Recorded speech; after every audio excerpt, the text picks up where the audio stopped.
Quelles habitudes prendre pour avoir une bonne relation avec Dieu? Coucou mes stars, j'espère que vous allez bien. Aujourd'hui on se retrouve pour une petite vidéo pour que je vous donne mes meilleurs conseils pour être à fond dans la foi. C'est des choses qui ont marché pour moi et qui m'ont permis d'avancer au maximum dans ma relation avec Dieu. Je ne suis pas parfaite, je ne suis pas prêtre et je suis pécheuse comme tout le monde et comme tous frères et sœurs chrétiens. Donc pas de mauvais commentaires, c'est juste des astuces pour essayer de vous aider au maximum. Première chose pour vraiment avoir une relation en béton, c'est la communication. En fait, c'est comme dans une relation amoureuse, il faut vraiment toujours parler, il faut toujours prier, il faut toujours partager, il faut toujours qu'en fait Dieu, il soit le centre de tout votre univers. Je sais pas comment expliquer ça, mais chaque chose que vous faites, il faut le partager avec Jésus. Il faut mettre Jésus au milieu de ce projet, de cette chose que vous faites. Et la meilleure des choses, c'est de parler à Jésus le soir, en mode petit débrief, en mode copine à 4h du matin sur la plage.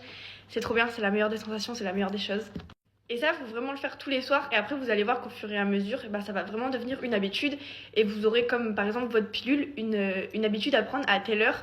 Prier, raconter la journée à Dieu, etc. Deuxième astuce, lire la Bible. La Bible, c'est trop bien. Franchement, en fait, ça peut être grave chiant et décourageant parce que c'est long et c'est énorme et tout. Ce que je vous conseille de faire, c'est de prendre une Bible annotée. Ou si vous avez une Bible normale, annotez-la vous-même. C'est-à-dire, mettez plein de petites couleurs, des petits post-it, etc. Je vous ferai une vidéo sur méditer la Bible si vous voulez. Non, qu'est-ce que je dis? Elle est déjà faite, elle est sur mon compte, c'est l'une des premières vidéos. Mais vraiment, il faut lire la Bible parce que c'est vraiment une source de vie. C'est vraiment dingue comment on peut comprendre la vie de Jésus à travers les écrits. En fait, ça paraît tellement long, gros, chiant, incompréhensible. En fait, non, c'est tellement tout le contraire. Troisième chose qui ont aidé ma foi, c'est avoir un entourage chrétien. Alors, j'ai toujours été toute seule dans mes débuts. Et c'est pour ça que je me suis mise sur TikTok. Donc au jour d'aujourd'hui, je vous ai vous. Et ça aide de ouf. Mais ce qui m'a aidé dans ma foi, c'est mon groupe de catéchisme. Et ça, je remercie Dieu. Avoir un groupe de catéchisme, c'est tellement bien parce qu'en fait, t'as plein de chrétiens autour de toi. Et du coup, tu peux parler de choses que tu peux pas parler d'habitude. C'est la meilleure sensation qui ait pu m'arriver dans ma foi. Et vraiment, je suis trop contente d'avoir trouvé ça. Toujours remercier Jésus, ça c'est grave important et je comprends même pas comment il y a des chrétiens qui peuvent pas remercier Jésus. Genre, si vous êtes là, si vous vous réveillez, si vous reprenez votre souffle, si vous avez réussi votre contrôle, si vous avez passé votre permis, c'est vraiment grâce à Jésus. Donc vraiment remerciez-le tout le temps. Moi je le remercie tout le temps, je le remercie dès le matin parce que je sais que si je me réveille c'est grâce à lui. Je le remercie tout le temps pour plein de petites choses bêtes dans la journée qui peuvent apparaître, enfin des choses qui vont illuminer ma journée et je vais me dire c'est grâce à Jésus. Et du coup, je vais tout le temps le remercier sans forcément faire de prière. Je vais juste faire un signe de croix ou juste parler ou juste prier dans ma tête. Et ça consolide vraiment votre relation. Et comme je vous disais au début, la communication, c'est grave important. Ensuite, ça, c'est vraiment quelque chose de superficiel, on va dire ça comme ça, mais avoir une croix. Une croix en bracelet, une croix en collier, un objet qui vous rappelle que c'est Dieu, que c'est Jésus, qu'il est avec vous tout le temps. Ça m'a grave aidé.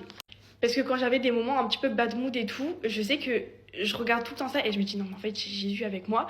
Et c'est vraiment une manière comme si il était avec moi genre. Et enfin avoir un carnet chrétien, ça c'est vraiment super important, c'est tellement bien et c'est tellement mieux à comprendre la religion et la foi une fois que tu as tout expliqué toi-même par tes propres mots, une fois que tu as illustré etc.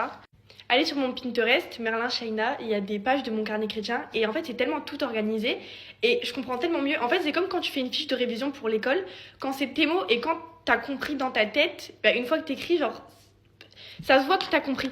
Et du coup c'est tellement bien parce que même pour partager aux autres frères et sœurs, c'est trop cool parce que la religion c'est pas toujours facile et il y a des choses pas toujours compréhensibles. Par exemple l'arbre généalogique de Jésus, est-ce qu'on en parle? On va pas en parler, je pense on va juste pleurer. C'est des choses comme ça qui sont assez difficiles à comprendre quand on débute la religion et c'est pour ça qu'un carnet chrétien, je trouve ça tellement pratique et c'est trop cool de faire ça. Donc bref, voilà mes stars, j'espère que ça vous aura aidé. En tout cas, moi je vous fais des gros bisous, je vous souhaite une bonne nuit sous la protection de Dieu, je vous aime fort et amen.